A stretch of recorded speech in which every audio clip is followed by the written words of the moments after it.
उसने कहा, तेरी आंख बहुत खूबसूरत है, तेरी आंख बोलती है। मैंने कहा, मेरी आंखों पे मत जा, इसमें उसका अक्स है। उसने कहा, तेरी मुस्कुराहट बहुत प्यारी है, ऐसे लगता है जैसे मोती निकल रहे। मैंने से कहा, मेरी मुस्कुराहट पे मत जा, क्योंकि इसके अंदर भी उसका राज है। उसने कहा, तेरा मन कितना प्यारा होगा।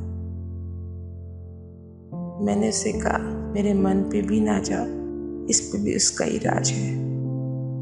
उसने कहा, कौन सी ऐसी जगह है जहाँ पे उसका राज नहीं।